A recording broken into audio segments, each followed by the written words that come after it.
So today I'm going to be looking at a motor for FIRST Robotics Competition called the PG-71 motor. Specifically, we're going to be creating a bracket that can go on the front of this motor here, and then you can bolt that bracket down to somewhere else on the robot. And it's just going to be sort of like a sheet of aluminium about 2 to 3 millimeters thick. That's around about I think it's 3/32 of an inch to 1/8 of an inch in size, somewhere in that kind of a ballpark. I don't pretend to know gauge numbers, or I barely understand the inch numbers sort of as a correlation of size. Interestingly enough, this motor is largely a metric part. The shaft size here, it's about 10 millimeters plus or minus 0.01 millimeters, so it's bang on the money for 10 mil, and they give 4 decimal places for the shaft size in inches. And I get that they say dimensions are in inches, but if it's a mostly metric part, why not give most of the dimensions as metric? Like this 1.378 thing here, this is 35.0000001 millimeters or something like that. Just say 35 millimeters and be done with it. This 0.945 dimension here is 24.003 millimeters, and it's 24 millimeters basically. R of 0.51 is for this little arc around here, and that's 12.954 millimeters, so I'd say that's supposed to be 13 millimeter radius or a 26 millimeter diameter if we imagined a whole circle where this little bit, this flat spot, isn't cut off. Yeah, it's mostly metric. Please just give it in metric. So without further ado, let's go into Fusion, take this part, this image, or part of this image here, and make a bracket for it. So this is Fusion. Very first thing we want to do is save our file as PG-71 bracket, and then we go new component, bracket, hit OK. Make sure that we are in the bracket and that's selected and it says active component, and this little radio button is ticked here. And because it's a sheet metal piece, let's work from the top down. And I just pushed R for rectangle. You can get it by going sketch, rectangle, 2-point rectangle. Sometimes you might have put it up here in the toolbar. I like to customize my toolbar. And let's make it 75 millimeters tall by 50 millimeters wide, and this is going to be close to 3 by 2 inches.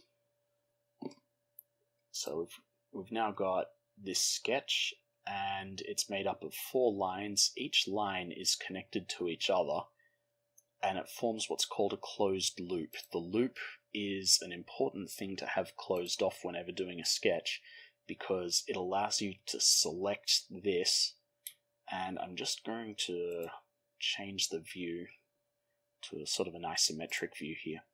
It allows you to select this loop as like a closed shape, and then you can do cool things like push E for extrude and create a box. We don't want a box, we just want like a sheet that's maybe 3 millimeters thick, like that. And that's what the loop does for us. Having the loop closed off allows us to be able to stretch and drag parts around like that. If it were an open loop, we wouldn't be able to do that. We have to close the loop to be able to extrude it. So the next part we want to do is, and I'm just centering this, is we want to select this face because we're going to do some sketches on the top of this sheet. I'm going to push L for line, and I'm just going to sort of move down a little bit. I'm going to put the cursor and hover it over this line around about the middle, and then you'll see it snaps and creates a little triangle symbol, and this means it's going to be halfway along this line. And so I'm going to click on it, and I'm going to select the second halfway point with another triangle, and it creates that line. And you'll notice that the line is colored white. That means it's what they call fully constrained. And a fully constrained sketch is something that we should be aiming for, because it means that lines can't sort of wander around. They are constrained to other parts of geometry. So these triangles mean that there's a constraint along here, and the same for down there. But we don't want this line to be like a part of anything. We just want it to be there to help, to aid us in creating more geometry. So we'll make this a construction line. A construction line allows us to use the line, but to have it not become a part of the drawing. It's have it become a part of something other than like think of it as sort of like rough working out. The next thing we want to do is we'll put in like maybe another line that's going to be horizontal across here.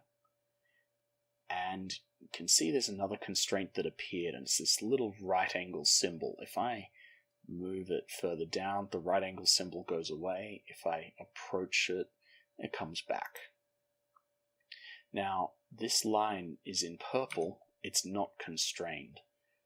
The way how we can well, it's not fully constrained. It's got some constraints, but it doesn't have all of them. I can move the line around, and it's kind of free to float about. Let's fix that. So I've selected the line, and I want to fix its height to be, let's say, 25 millimeters from the top. And because the line's gone white, it's now fully constrained. Let's make it a construction line by pushing X.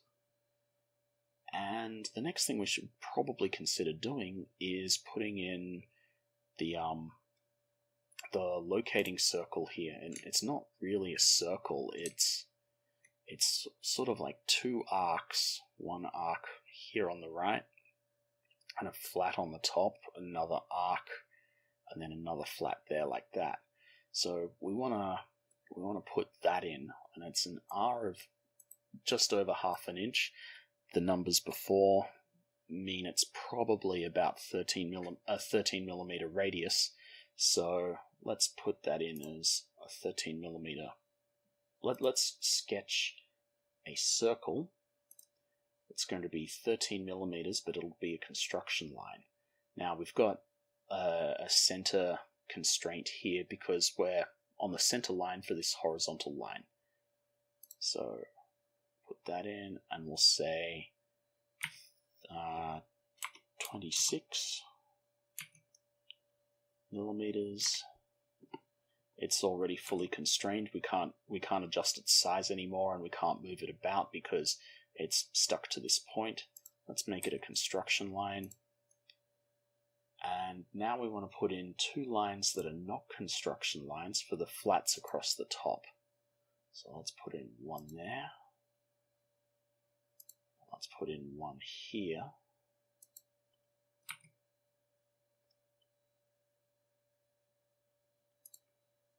And we want to set the distance for these to be 24 millimeters, which is that 0.945 figure. So we set them up there, and we can set a symmetry constraint to make sure that they're a mirror image along here. Now we might already have enough constraints because it's got a coincident constraint here and here and there and there, and there's a horizontal constraint and there's a perpendicular constraint, so it may not work. It may be trying to over constrain it. Nope, it worked. So here we can see this little mirror symbol, and that means it's got a symmetry constraint like that there. So let's zoom in a bit. We've got a white line there to say it's constrained. So let's make the arc now. So we go to sketch, 3-point arc. No, let's go to a center point arc. Center point arc, we start off by selecting the radius of where the arc would be, or where the center of the arc would be. We drag out to form the radius, and then the third point that we select is the end point, like that. And we can see how on this side we've got the dashed line, and on this side we've got a solid line, so the arc is drawn over the top of the construction line. We've now got two options for how we can do this half. We can either do the same arc again, or we could do the same arc again and then create the mirror constraint using this vertical line here, or we can select this arc, go up to sketch, mirror. So we've selected the sketch, we've selected the line. Now we want to select the mirror line, and then we push OK, and it puts the arc in on that side. And here it's closed the loop, and so this is now a thing that we can extrude either up or down. So I'll zoom out and rearrange the window a little bit, and I'll select the loop, push E for extrude. We can either pull it up, and it sort of looks like a shaft with two flats that we can put a wrench on, or we can extrude it downwards and it cuts into the geometry here. It cuts into the part. One of the things I see a lot of people do is they just pull downwards and say cut into the part, and they specify a distance. In this case it'd be 33 millimeters. But if we made this block thicker, like let's say we made it 100 millimeters thick, this extrude won't go all the way through, because it'll now be like 100 millimeters less the 33 millimeters, so there'll be like 67 millimeters of not a hole. If we say all, no matter how thick we make this block in the future, this hole will always go the whole way through. And that's something that's fairly important to think about when your design is it's up in the air and you're not sure like whether some dimensions are going to change or not. It's better to set something to all, and then it'll automatically change with it. And if you never use it, if you never change that dimension again, so what? But if you do change it again, it saves you some trouble. The final section to do are the bolt holes. If we go back to the sketch here, we've got this hole here, this one, and this one. And this little arrow comes out and says M4 by 0.7 threaded hole, equally spaced on this 24 millimeter, I think it was 24 millimeter BC, so between centers. I think it's meant to say PCD. So we want to put in 4 holes that are a little bit bigger than M4, because when the screw goes through our bracket, we don't want the screw to be touching the bracket on the sides of the screw. We just want it to clamp against this face. So we'll make the hole sort of like we'll make it 4.5 millimeters, which is perhaps a little bit big for a clearance hole, but it's not too big, and it's the size of drill that I've got. There's very little sense in making drawings like this for tools that you don't have, because you'll just be forever waiting for the appropriate tool to put on, to use. And in 6 weeks of build time in something like FRC, you don't really have the option to wait around for a tool to come in. So coming back to this sketch here, I've selected the top face, and I'm going to push C for circle. One of the nice things about Fusion is it can often detect when you're wanting to do something. And if you're wanting to select the center of this hole, it can usually detect what you're trying to do. So we're wanting to put in that PCD circle, and that was 1.378 inches. And you can do there's a couple of ways of going about entering this dimension. You can either do it as a parameter and convert it to millimeters, so you can say 25.4 millimeters times 1.378, because there's 25.4 millimeters in 1 inch. Or you can use one of Fusion's really powerful units. It's got like this engine inside it that can figure out units for you. So you can type in 1.378 IN for the appropriate diameter there. We select it, and let's go D for dimension. It says 35.0012. So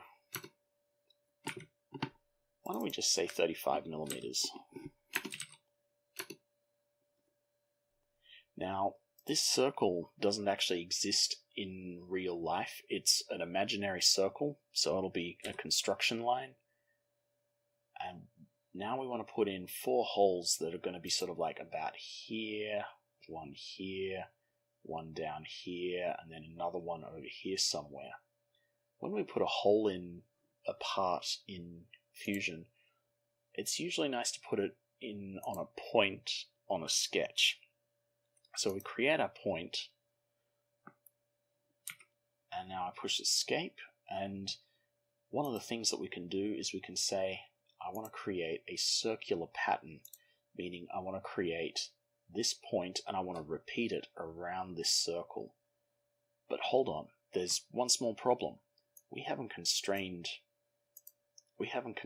this point. We can drag it anywhere around, and so the starting point for the pattern isn't set in stone yet, and we probably want to constrain that. One way that we can do that is to push L for line, select the center of the circle, drag out to this edge, creating a horizontal line, and we'll make this a construction line. Then the other line that we want to do, and push L for line again, is go from this point, which will be where the hole goes, back down to the center.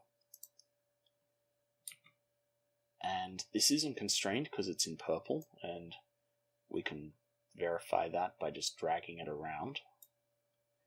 But we can go D for dimension, select this line, select this line, select both of the, make sure both lines are selected, and then type in 45. That has now locked that line there, and we probably want to make that a construction line. It's locked the line. It means the point is also locked because they're constrained to each other. I'm trying to drag it around and it's not moving. So what we can do now is we can say circular pattern. So we've got the point selected. We now want to select the center point there, and the quantity is 3, and it's gone 1, 2, 3. We actually want to have 4 lines. One of the neat things is we could say 16 lines. 16 points, but we just want 4. If we had 8, it would allow us to rotate the motor slightly, but 4 is good enough for us. Finally, let's punch those holes in. So we select the point, push H for hole, and the other way you can do, I might show it through the menu as well. We select the point, we go create. I saw hole a second ago. There it is. Hole. And we'll go for an isometric view again. These are dimensions I did from before. We want a 4.5 millimeter hole for clearance, and then a countersunk hole. So we've got a simple hole, which is just a hole that goes through that you can just drill. A countersunk hole a countersunk hole is good for screws that have a triangular base. So if we look at it side on, we can see that there's the screw would come down and then go straight downwards like that. So it starts off on an angle and then it goes straight down. And this is good for screws that we want to sit flush against this cream colored face.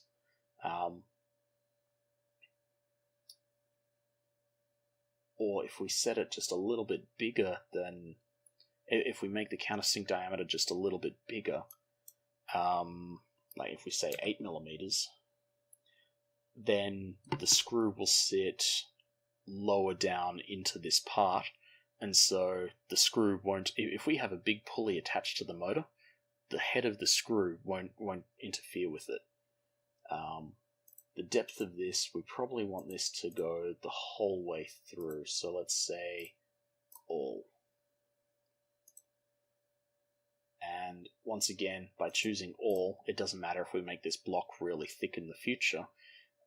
This hole, which is the parallel section here, will go the whole way through the hole, the whole way through the block.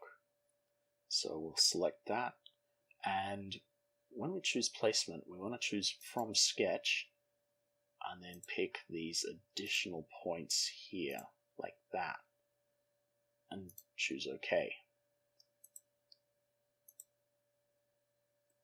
And there's our bracket. We can pop the motor in from the back, screw the screws in from the front, and then how we mount this bracket to the robot largely depends on whereabouts on the robot it would be used. It may be that we want to put in like a little bend here so that we can, actually let's do that now. Let's put in a bend here on the back. So we'll go R for rectangle, hit this corner,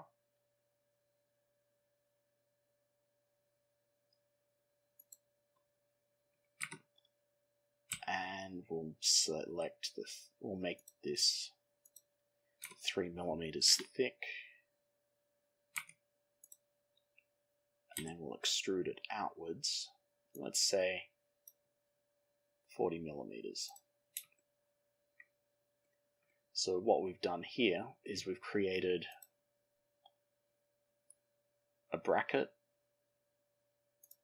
that we can then have some holes in the bottom and bolt it to the robot on the bottom, and those holes could be similar to these ones here, or they could be vastly different holes. It doesn't really matter for the purpose of the demonstration. What might be worth covering in the future is if we were working with sheet metal, this would be one long thin piece that comes out that we would then put in a bend, and this wouldn't be a sharp sort of a thing here. It would look kind of smooth and have a radius to it, and that's probably something to look at in the future.